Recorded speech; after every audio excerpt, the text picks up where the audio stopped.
pictures like that can't exist. I mean, it's impossible. So don't worry about that, okay?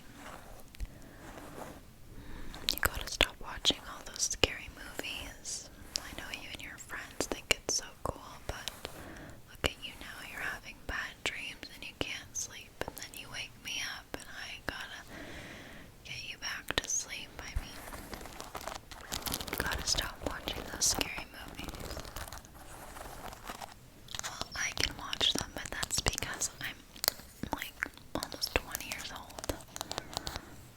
I'm basically a full adult, okay? So, if I want to watch scary movies, I can. And you know what? Next time, if I have a bad dream, how about I come and wake you up and you have to brush my hair? And you have to read to me. How about that? That's what I thought.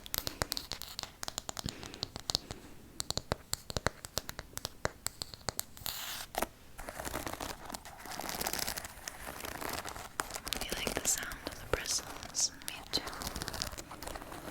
I've been watching some ASMR recently, and it's been helping me while I study and stuff. Do you watch ASMR? You really should. I think it would really help you fall asleep better. Keep you asleep, hopefully. And if you wake up in the middle of the night, you can just watch a video and fall back asleep.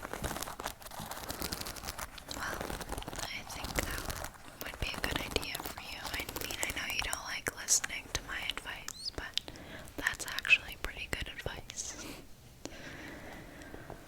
Okay, I'll brush out your hair a little bit more.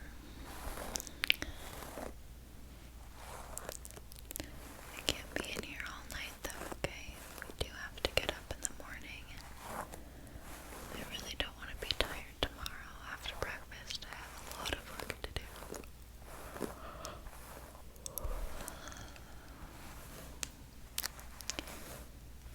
You're having a sleepover tomorrow with who? Wasn't she like mean to you in like the 3rd grade? You guys are friends now. Well, it's hard for me to keep up with all your friends. Come on. I wasn't as popular as you when I was in grade 7. Well, ready? Grade 6. Sorry. Almost grade 7. My bad. My bad. Okay.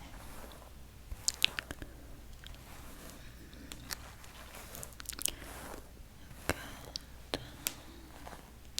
So what are you guys gonna do tomorrow at the sleepover?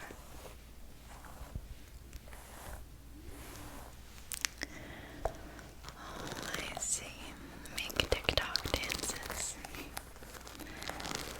Yeah, I've seen a lot of people on TikTok. I'm a little bit too old for that stuff. I mean, it's just not really my thing. I'm not the best dancer. I mean, if I was, maybe I would be a TikTok star just like Addison Rae or Charlie D'Amelio. That's her name, right? Yeah, just like them, but I'm just in university. I don't have time to do anything else. But when you get TikTok famous, don't forget about me, okay? Okay, so you want me to read your favorite book?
sleep natural spearmint flavor.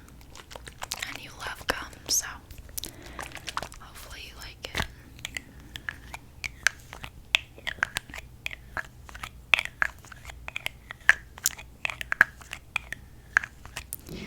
Okay, open up. I'm gonna spray it on your tongue like this. Okay. Oh, is that too much? A little bit more. Okay. Good. Okay. It's like having to hold your head. I didn't want you to flinch back. Then it would have been a waste. What's even? Oh, it's dairy-free, gluten-free, and vegetarian. Well, I'm vegan. I wonder why it's not vegan. Anyways, it's not for me, it's for you. So, okay, then have a sip of water. Okay, get some of the taste out of your mouth. Good. Is that a bit better? Okay. I'm sure it'll kick in soon. I know Mom sprays this stuff and she's felt like a light. Okay, I'll read you a story in here. Let's see. Which one should I read?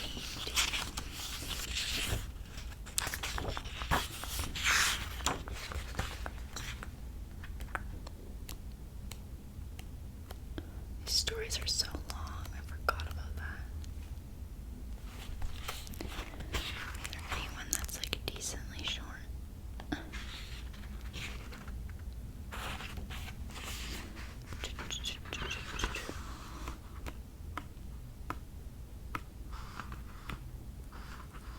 Oh, they're all so long. Okay, well, I'll read some and then hopefully you start to fall asleep and I don't have to read it all.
Christopher Robin had thought of something else to do with Kanga, so Pooh went out to discover the East Pole by himself.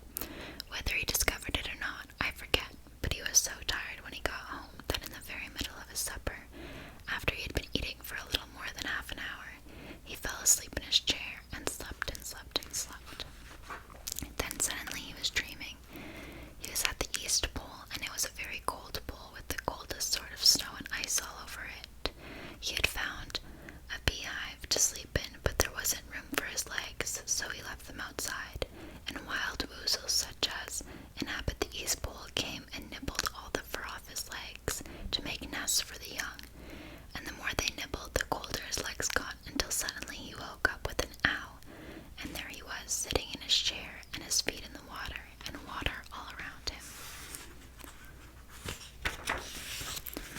He grabbed to his door and looked out. "This is serious," said Pooh. "I must have an escape." So he took his large pot of honey and escaped with it to a broad branch of the tree well above the water, and then he climbed down again and escaped with another pot.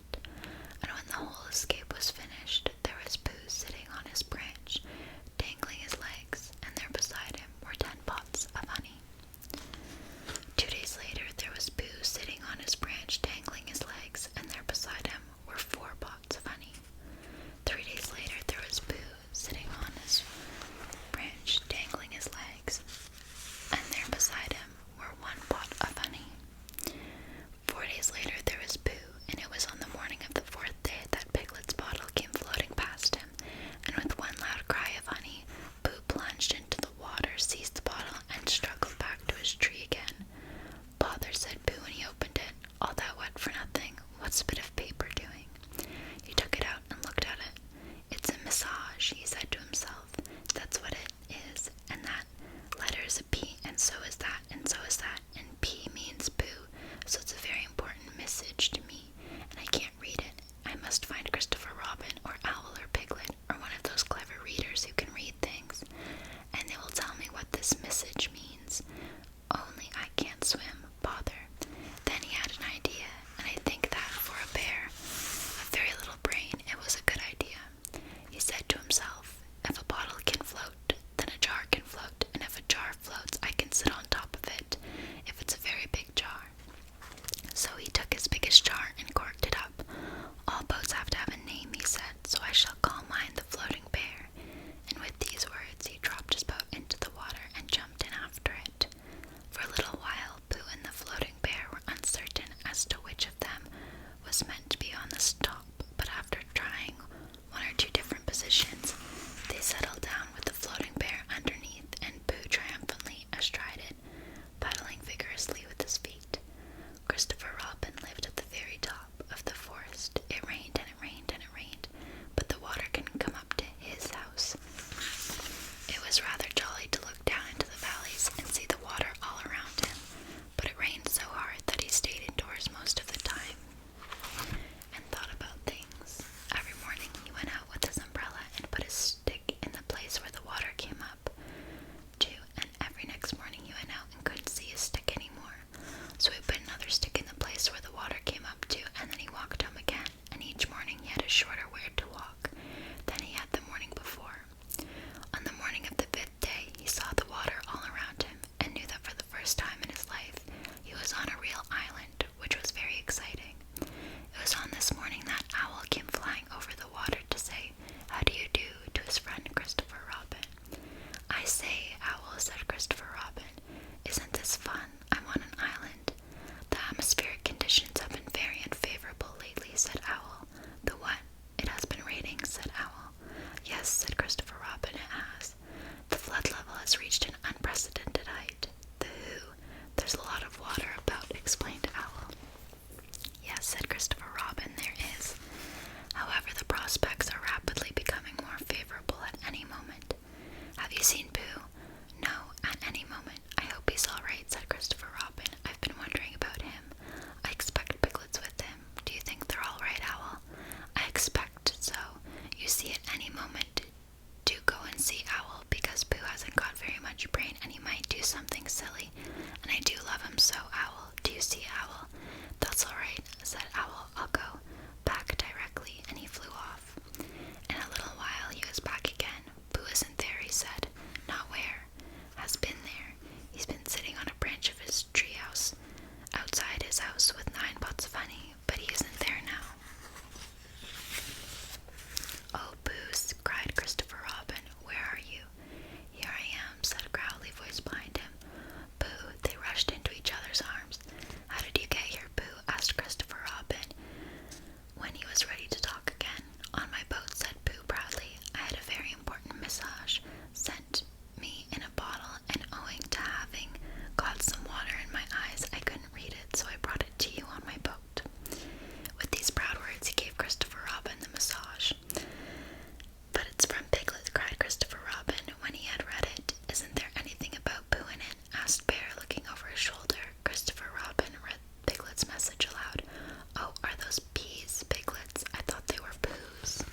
must rescue him at once.